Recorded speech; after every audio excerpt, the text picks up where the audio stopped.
Está na hora do café missioneiro, até às 2 da tarde. Acompanhe a sua revista diária da Novos Horizontes com o jornalista e comunicador Fábio Della Rui. 1h25, 29 de julho de 2015. Sempre quando eu falo um dia de julho, assim, eu me lembro de uma data importante. É muito engraçado isso. Então eu me lembro do 14 de julho de Passo Fundo, 4 de julho, o aniversário dos norte-americanos e por aí vai. Eu não sei se hoje, efetivamente, 29 de julho, seja nome de alguma rua, alguma coisa assim, mas sempre quando eu falo 25 de julho, por exemplo, eu me lembro de alguma coisa física. Diante do atual cenário da economia mundial, observa-se a crescente busca pela inovação e a competitividade, proporcionando assim a transformação de conhecimento em produtos, processos e serviços que atendam ao mercado existente e principalmente ao mercado futuro. Para ajudar na implementação ou na implantação dessas empresas inovadoras, pode-se contar com um mecanismo que faz a diferença para esse progresso: as incubadoras de empresas. Com prazer, eu recebo no Café Missioneiro Carlos Oberdan Rolim e o Ober, coordenador, gestor da Urinova, que está aqui comigo hoje. Muito boa tarde, que bom que tu estás aqui de novo. Boa tarde, Fábio. A gente está acompanhando esse processo aí desde que ele era quase que apenas não um sonho, mas um projeto, como diria aquele ex-treinador. O nosso glorioso, né? Um projeto. Projeto. Tudo tranquilo contigo? Tudo tranquilo, Fábio. Tudo tranquilo. É bom retornar aqui sempre, né? Eu acho que as nossas conversas sempre são bastante produtivas. E é interessante que surpreende muito a questão do reflexo que isso acaba ocasionando. Uhum. Às vezes são conversas que nós temos bem, digamos assim, simples, aquele bate-papo legal, assim, descontraído, e o pessoal acaba compreendendo a ideia da conversa e, inclusive, na rua, a gente muitas vezes vê o pessoal chegando, perguntando, e aí, como é que tá o projeto? Como é que tá o projeto? E tal coisa, como é que funciona? Isso é legal. Isso é legal e eu acho que demonstra também um reflexo da tua atividade, do trabalho que tu vem fazendo, né? O pessoal muito obrigado. Momento puxa-saco do dia, tá? A gente se encontra no mercado, por exemplo, né? Por que no mercado, lá, cara? Sempre no mercado. Às vezes comprando sushi, fazendo de conta que tá ali para emagrecer. Saúde, né? E tal, mas não esquecendo o balcão dos embutidos, por exemplo. Mas, Ober, no mercado mesmo, eu encontro pessoas que justamente isso, de buscar, me param assim, eu disse, aquele assunto assim. Hoje, pela manhã, quando eu me preparava para o nosso bate-papo, eu pensei algumas coisas e através de algumas leituras, algumas coisas me chamaram a atenção.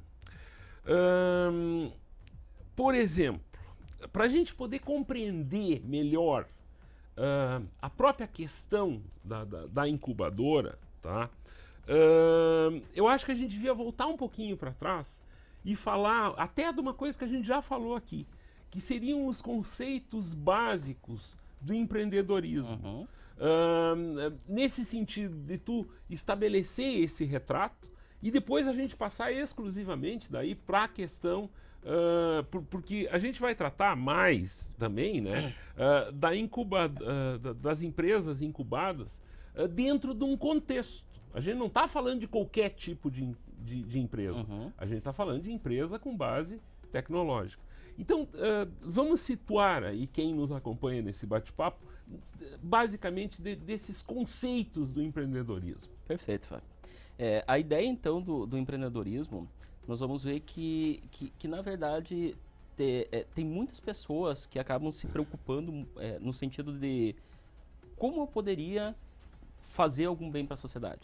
Tem muitos que têm essa visão no sentido assim de desenvolver alguma iniciativa que acaba proporcionando que outras pessoas usufruam daquilo ali. Tem outros que acabam pensando também no seguinte, eu não quero ser um funcionário o resto da minha vida, eu quero ter meu próprio dinheiro mandado no meu bolso. E tem outros que até eu tava ontem acho que foi, tava conversando, meu pai me falando que ele ouviu numa palestra ali, tal, o pessoal falando das pessoas que são nos nem. Né? O que é nem? Não querem nem saber de estudar, não querem nem saber de fazer nada. Então vivem naquela oba-oba de qualquer jeito, tá? Os nem. Achei bem interessante a ideia. Nem. E nós vamos ver que, na verdade, as pessoas que elas têm essa ideia de tentar desenvolver alguma coisa que tem um impacto na sociedade de alguma forma, tem algum tipo de retorno, elas são pessoas que têm um potencial gigante de trabalhar com empreendedorismo. Então nós vamos ver que o empreendedorismo, ele acaba nascendo muito mais de uma questão de atitude das pessoas, de fazer alguma iniciativa que tenha um impacto, algum tipo de mudança, que gere algum tipo de retorno, algum tipo de valor, algum tipo de riqueza. E aí nós vamos ver que o empreendedorismo, ele pode ser feito, ele pode ser praticado de diferentes formas. Por exemplo, no momento que tu acaba desenvolvendo, criando uma loja, uma franquia de alguma coisa, tu é empreendedor. No momento que tu abriu uma carrocinha de cachorro-quente, tu é empreendedor. Então, tu tem diferentes tipos de empreendedorismo que tu pode, ou diferentes frentes que tu pode atacar. O que nós trabalhamos há algum tempo é o que a gente chama de empreendedorismo com potencial inovador. Tá? E aqui é uma coisa que, pegando questões de conceito, o pessoal tem muito ainda a visão do seguinte: eu fiz uma coisa diferente, eu sou inovador. Não funciona assim, não é assim, o conceito é errado. Por quê? Porque, na verdade, nós vamos ver que a questão de inovação, e aí isso aí está relacionado muito com a questão do empreendedorismo. Então, o empreendedorismo é aquela pessoa que vai explorar as suas ideias que ela tem e, de alguma forma, ter algum tipo de retorno. O empreendedorismo inovador, nós vamos ver que é o seguinte, que a inovação, ela surge a partir de uma ideia. Então, nós vamos ver que é o seguinte, se eu desenvolvi alguma ideia, eu estou nesse processo criativo de alguma coisa que pode ser criada, ter algum tipo de impacto, mas eu não materializo aquilo ali, ela continua no mundo das minhas ideias. No momento em que eu materializo aquela ideia, então, por exemplo, eu imaginei, vamos pensar, até eu nas palestras, inclusive, eu gosto de usar bastante coloco algumas imagens de diferentes coisas, assim, por exemplo, o que era isso? Isso aqui era um escudo que lá pelas tantas o pessoal viu que podia usar um escudo no corpo, virou uma armadura, e lá pelas tantas o pessoal acabou melhorando aquilo ali, virou um colete à prova de balas, por exemplo, tá? Uma outra ideia, de uma mulher com um rolo de papel higiênico na cabeça, assim, porque ela tá gripada. Então aquele rolo fica pendurado em cima. E até eu pergunto, o que é inovação e o que é criação, o que é invenção? Aí o pessoal fica em dúvida porque não sabe. Na verdade, no momento que tu tem uma ideia, tu colocou aquele negócio em prática, tu tá criando alguma coisa, tu tá inventando alguma coisa. Isso é o processo inventivo. Então, essa mulher com um rolo de papel higiênico na cabeça, aquilo é uma invenção. Por que não uma inovação? Porque, na verdade, a inovação ela só vai ser considerada inovação realmente no momento em que o mercado ou clientes, pessoas, aceitarem aquilo ali como alguma coisa útil, alguma coisa importante e começarem a utilizar, começar a comprar, ou seja, aquilo ali se massificar no mercado. Tá? Pausa o teu assunto aqui, eu quero colocar um exemplo que eu até utilizei ontem aqui, que me chamou muita atenção durante o final de semana, de um prêmio que a ONU deu para um aplicativo aí que traduz os gestos. Tu sabe do que eu estou falando? Sim, eu ouvi. Então assim, ó, tu digita uma palavra no aplicativo e o aplicativo, através de um bonequinho, de uma imagem, reproduz o gesto para a gente aprender a língua Libras. Língua brasileira dos sinais. Né? E isso a ONU considerou a coisa mais... deu um prêmio. É aí que eu quero te perguntar. A ONU avalia isso como algo inovador, como uma invenção, ou o que ela significa para a humanidade? Eu queria que tu comentasse esse exemplo a partir dessa tua atividade, a tua leitura sobre esse exemplo. Nota o seguinte, se tu pensar assim, bom, então eu desenvolvi falou aplicativo, desenvolvi um aplicativo para ser executado em dispositivo móvel e esse aplicativo ele não existe no mercado, algo completamente diferente, faz não sei o que, não sei o que, não sei o que. É uma inovação? Não. Por si próprio, não é uma inovação, ele é uma invenção, tá? Então ele é uma boa invenção, mas ele tem um potencial de inovação muito grande. Por quê? Porque daqui a pouco o pessoal começa a utilizar esse aplicativo e aquilo ali começa a dar certo e começa a ser explorado realmente. E vai ter algum tipo de retorno. Então, a partir desse momento, ele passa a ser alguma inovação. Isso aí não é eu que estou dizendo, isso aí está num manual, que se chama Manual de Oslo, que define exatamente o que é inovação, quais são os tipos de inovação que existe, como é que tem que ser feito, coloca nome nas coisas, então é um conceito realmente das coisas. E nós vamos ver o seguinte, agora tu falou dessa questão de aplicativos. Hoje em dia, eu até estava lendo essa semana numa revista que nós estamos no que o pessoal considera muito a terceira fase ou a terceira etapa da tecnologia. Se nós pararmos para pensar, no início nós tínhamos lá os computadores, aqueles grandes computadores, monstros, usando salas enormes, algo que revolucionou muita coisa. Né? Chegou num momento... Bom, nessa época o pessoal não conseguia imaginar um computador, tu tem um notebook em cima da... Nem se pensava em notebook, né? Mas tu tem um computador dentro da tua casa, cada pessoa tem um computador. Imagina. Não se pensava. Até que chegou um momento em que se criou os computadores pessoais. Então, hoje nas casas, eu até tem sábado de aula, muito mais o pessoal eu perguntei, quem é que tem um computador aqui? Todo mundo levantou a mão. Quem é que tem dois? A maioria tinha 2, 3 computadores em casa. Então isso acabou sendo a segunda fase. E a terceira fase que nós vivemos hoje, ela tem alguns conceitos interessantes, que é o conceito de mobilidade, que é o conceito de redes sociais, que é o conceito de computação em nuvem, que é o conceito de Big Data, que o pessoal fala, que são grandes bases de dados gigantes, massivos, que tu pode tirar muitos dados dali. Isso aí é um mercado potencial para desenvolvimento de coisas novas em cima. Para te ter noção, em 2014, se eu não me engano, 2014, esse mercado, ele girou em torno de 61,6 bilhões de dólares. Para te ter noção, isso aí é 2,4% do PIB brasileiro. O que girou em torno disso. E isso aí acaba fazendo com que tu veja que é um mercado gigante, que é o que a gente chama dessa terceira fase da tecnologia. Então tu ter a computação, vamos dizer assim, ela de forma ubíqua, ela presente em todos os locais, tá? Onipresente em tudo. Então tu pegar o teu telefone aqui e tu conseguir ver como é que tá o teu filho na tua casa, se ele tá dormindo direitinho, sabe? No berço lá, coisa desse tipo. Sim. Isso aí proporciona que se desenvolvam cada vez mais coisas que tenham um retorno muito grande na sociedade. Então esse aplicativo da ONU que tu tinhas falado, ele acabou fazendo com que o pessoal casou essa necessidade, vamos dizer assim, de aprendizagem, de uso da Libras, com uma questão de mobilidade. E com o convívio, exatamente, com a relação, exatamente. Pessoa. A questão hoje de relacionamento de redes sociais, e nota que eu não estou falando rede social no sentido assim, de uma rede social onde eu faço o meu post lá e, por exemplo, e o pessoal olha o post para ver, dar um curtir. Eu não tenho Facebook, por incrível que pareça, tá? Eu não tenho Facebook. Eu não consegui te localizar hoje pela manhã pensando nisso. Não, mas eu tenho outras formas, claro. Eu vivo meio na caverna, assim, escondido, sabe? Então, o que acontece? A questão de rede social, ela tem uma quantidade gigante de informações. Se tu parares para pensar o seguinte, por que, por exemplo, tu tem aplicativos, por exemplo, quem tem Hotmail, Gmail, mails em ambientes de nuvem, vamos dizer assim, o pessoal usa sem ter um custo nenhum. Aí tu fica pensando, que boazinha é a Google que me dá um serviço. Na verdade, ela tem todo aquele conjunto de dados a respeito de ti, que ela faz um processamento gigante em cima e consegue extrair informações a respeito de ti. E a tendência, inclusive, é o seguinte, é chegar num momento em que nós vamos pensar assim, tu falou em mercado, vamos pensar um exemplo agora aqui, bate pronto. Imaginando que o Fábio foi no mercado semana passada e comprou um item X lá, e lá pelas tantas, hoje tu recebeu uma mensagem no teu telefone dizendo o seguinte, olha, Fábio, tal produto tu tá precisando de tal produto para combinar com aquele que tu tinha antes, porque tu vai terminar amanhã. Há algum tempo eu já usei aqui como exemplo, experimente você fazer uma pesquisa no Google com um termo, e eu experimento também. Os resultados meus e os teus serão totalmente diferentes. Sim. Por quê? Porque já existe um caminho, o teu rastro que tu deixou lá dentro, o teu perfil já foi identificado. Exatamente. Né? Isso, exatamente. Mas enfim, a Urinova, tu és o gestor disso. O edital da incubação interna, as inscrições para esse edital vão até amanhã, 30 de julho. Foi muito comemorado, né?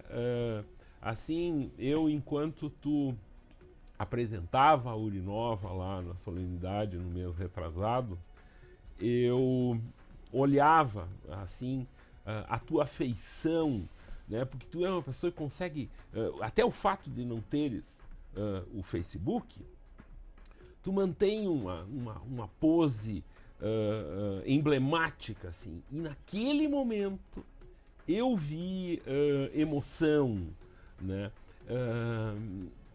No sentido de que tu estavas ali como um marco, como...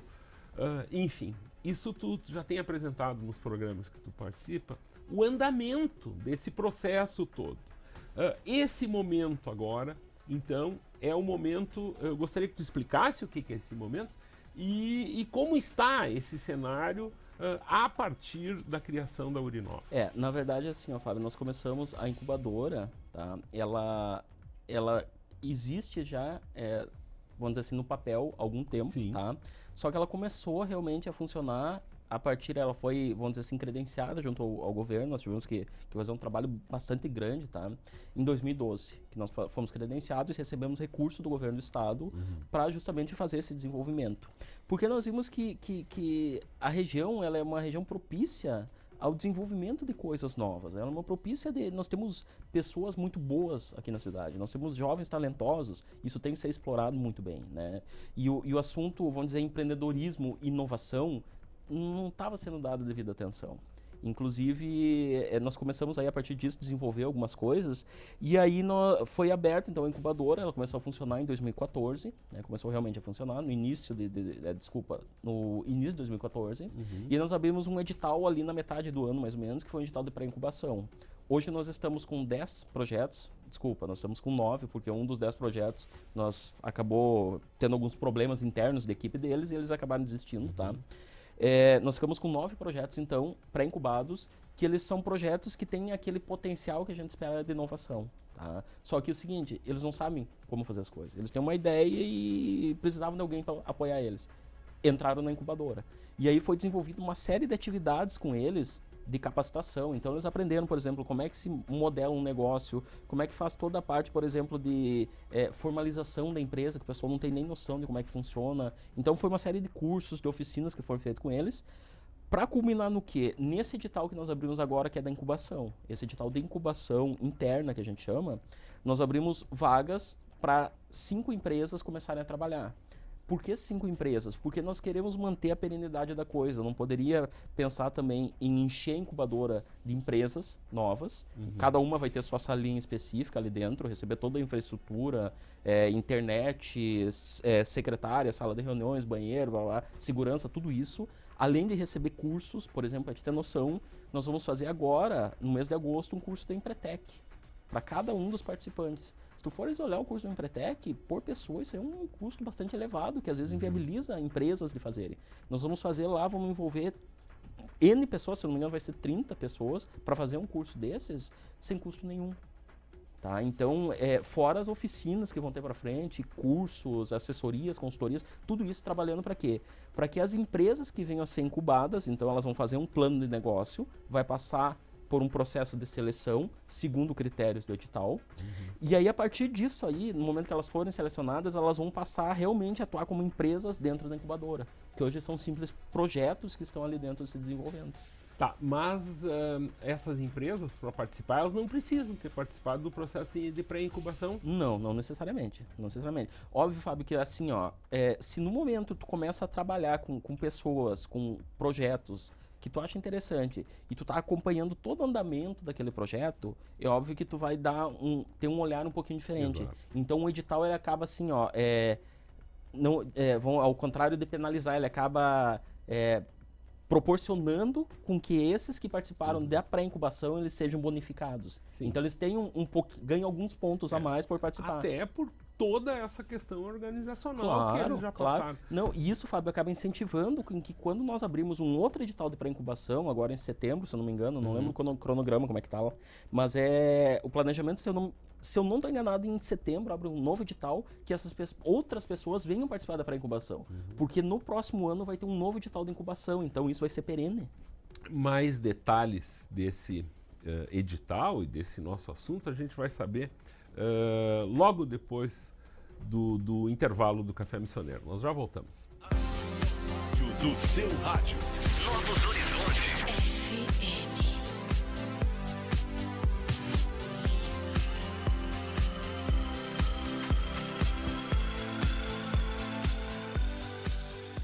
Carlos Oberdan Rolim está comigo, gestor da Urinova, que lançou o edital de incubação interna, cujas inscrições seguem até amanhã. A gente segue a partir do ponto onde a gente parou.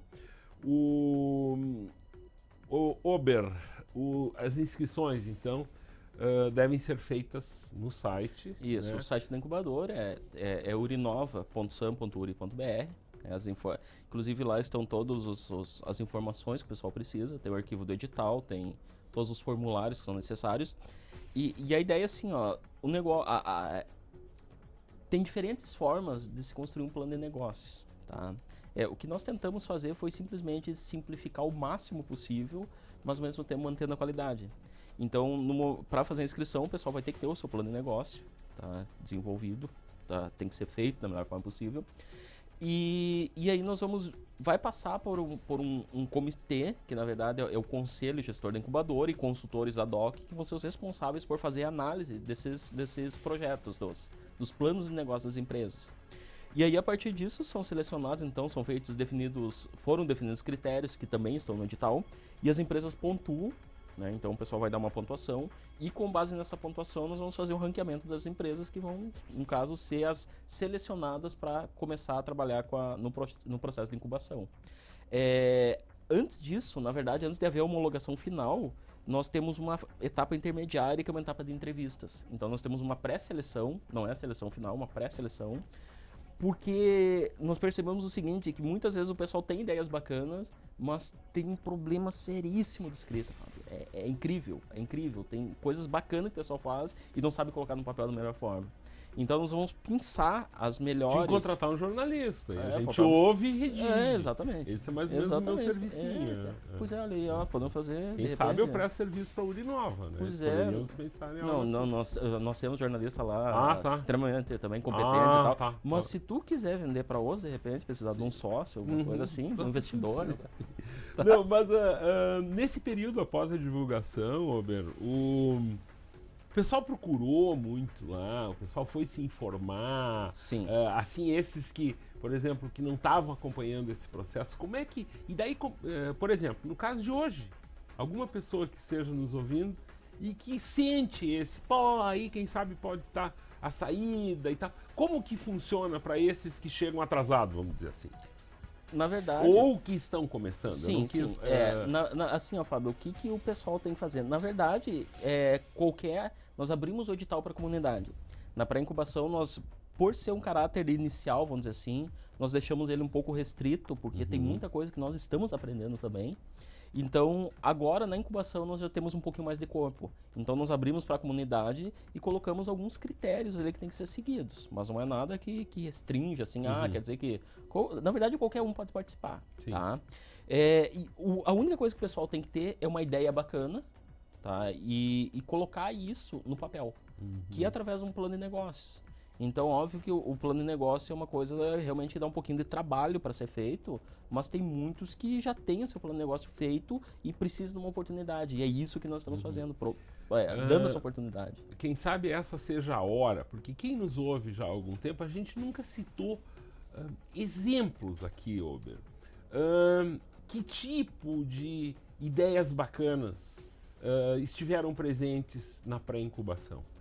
Olha, na pré-incubação houve uma surpresa gigante, porque, por exemplo, eu faço parte do grupo, nós temos a Rede Gaúcha de Incubadores e Parques Tecnológicos, que é a Regimp, tá? E ela é afiliada à Amprotec, que é um órgão maior de desenvolvimento de produto, de questões de empreendedorismo, de parques, incubadoras, enfim, no país, tá? E, inclusive, nas reuniões da Amprotec, da Regimp, eu levei pro pessoal dizendo o seguinte: olha, nós abrimos o processo de incubação e nós tivemos 30 propostas. E o pessoal falou, 30 propostas? Sim, 30 propostas. E detalhe, geralmente o pessoal pensa tecnologia, pensa TI. E, na verdade, não é somente TI. Não é somente TI. E as 30 propostas vieram assim, ó, coisas, por exemplo, da área de psicologia, da área de química, de engenharia civil, de engenharia mecânica, de música. Veio umas coisas assim bem diferentes, sabe, do que... Até houve uma surpresa para nós. E nós selecionamos, então, os 10, por exemplo. Nós tivemos casos, por exemplo, que o pessoal está desenvolvendo envasadora de produtos líquidos viscosos. Inclusive, já existe um protótipo disso aí. O pessoal já está começando a comercializar, já estão procurando parceiros. Existem outras que estão bem focadas em desenvolvimento de softwares para ambientes móveis, então mobile. Nós tivemos outras para desenvolvimento na área de robótica. Então, o pessoal trabalhando com questões de kits para robótica, por exemplo, quero construir um kitzinho de robótica e proporcionar que as pessoas montem seu robô em casa, por exemplo, uma forma facilitada. Questões de automação residencial, isso é algo bacana, interessante, legal, sabe? Então, o pessoal está desenvolvendo coisas pensando assim, formas diferentes de fazer o gerenciamento da sua casa de uma forma praticamente automatizada. Prestação de serviços, tanto da área de engenharia, por exemplo, tem um pessoal de engenharia civil que está criando um escritório vamos dizer assim, imaginando um birô de engenharia, tá? O pessoal está trabalhando com isso. Outro negócio interessante que vale citar, nós tivemos um novo projeto que foi aprovado, onde foi construído um laboratório para esse pessoal.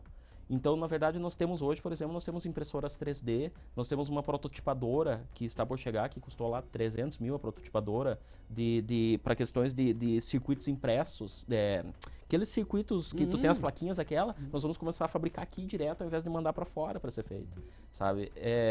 Adquirimos computadores, por exemplo, nós temos lá hoje, foi comprado lá se eu não me engano, foi 6, 7, 10 iMacs, foi pago 8 mil cada iMac, sabe? Então, tem um conjunto de iniciativas que estão sendo feitas para dar suporte a esses produtos.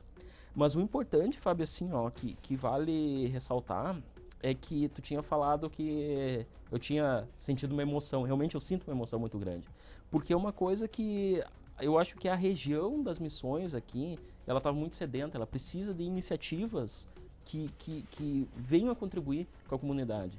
E nós estamos vendo que existe um movimento muito grande. Por exemplo, nós estamos participando do programa da Júnior, que quem está puxando isso aí até é o Rodrigo, o Zuco. E nós estamos trabalhando junto com isso. E nós estamos vendo, por exemplo, que os advisors, que são o pessoal que está dando a capacitação nas escolas, o pessoal são empresários, são pessoas que poderiam estar com as suas famílias, nas suas casas. Estão se doando naquilo ali porque acreditam em alguma coisa que tem algum retorno. E onde é que é o maior retorno que nós vamos ter? Nos jovens que estão hoje. Sem dúvida. Né? Então, nós vemos que isso aí são sementinhas que estão sendo plantadas, que a gente espera que num futuro tenha um retorno gigante para que a região das Missões ela cresça. Chega desse negócio de olhar para o tempo e dizer assim, poxa, choveu demais, quebrou a lavoura e a economia vai parar. Uma coisa que eu quero chamar a atenção, eu não tenho certeza se eu já falei isso no ar, mas tem me incomodado muito. Eu li dias atrás uma avaliação da imprensa brasileira com pelo menos 10 exemplos de textos que começavam assim: apesar da crise, tal coisa está sendo feita, ou tal coisa está acontecendo. Começa de uma maneira absolutamente negativa e, no meu entender, descontextualizada do fato para contar uma história. É um gancho frágil, no meu entender.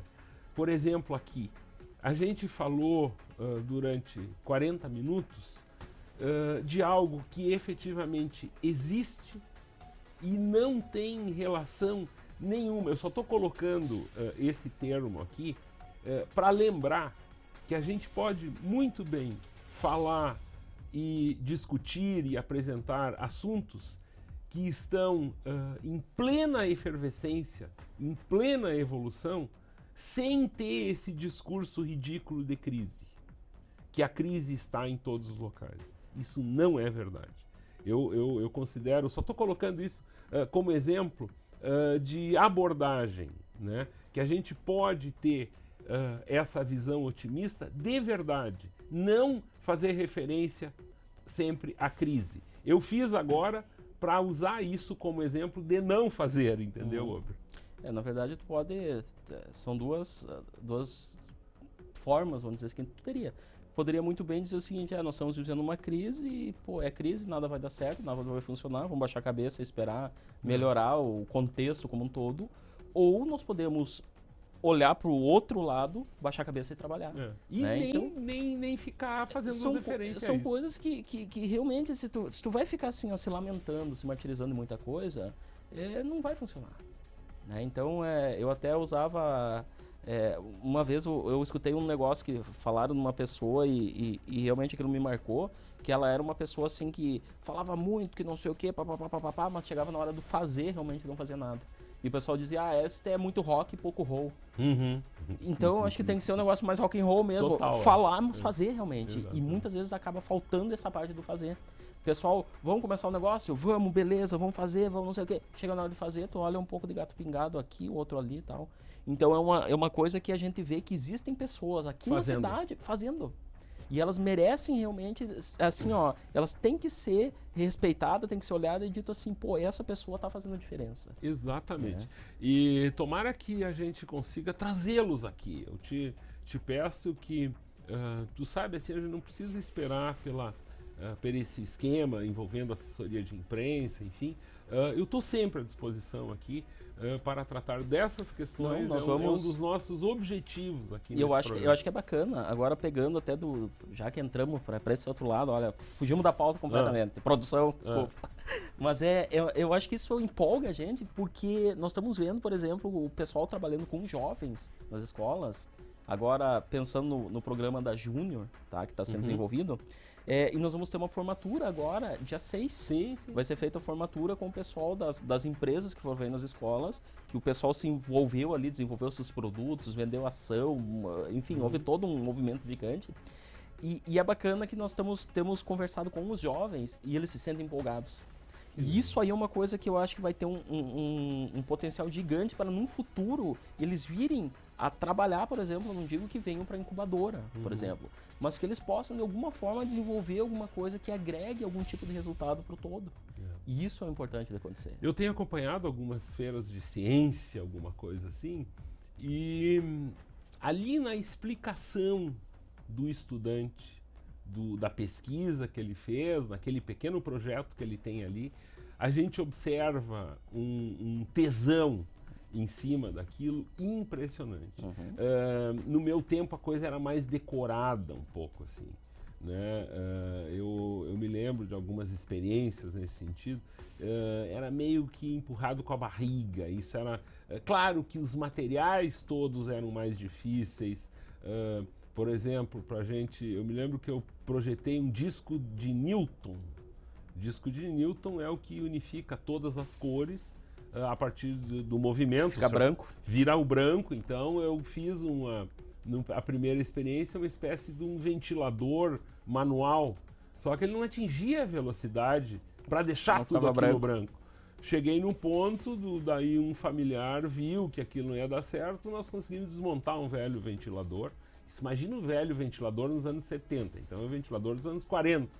E daí funcionou o disco de Newton, mas só para provar a teoria, porque produzir efetivamente o material eu tinha me valido de peças antigas. Mas isso demonstra, Fábio, também, hoje acontece muito, talvez vamos dizer assim, numa escala diferente, com materiais diferentes, de formas diferentes, mas acontece.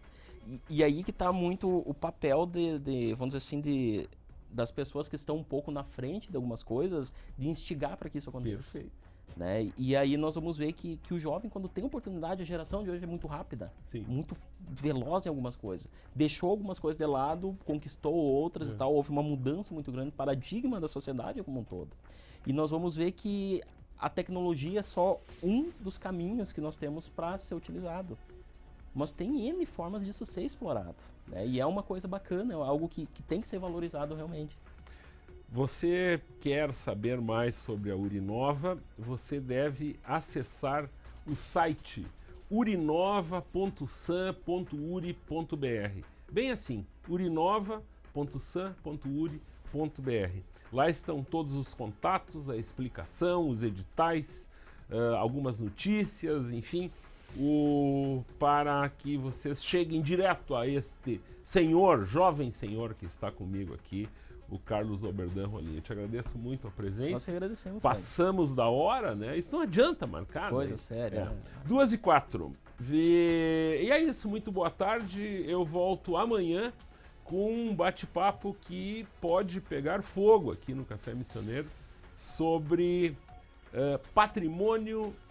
É toda essa discussão. A semana começou com reuniões e eu fui transferindo o programa e o programa sai amanhã sobre este tema. Então não perca, a partir das 13h15, mais ou menos, da tarde, estaremos tratando disso aqui na Novos Horizontes. Muito boa tarde e fiquem tranquilos.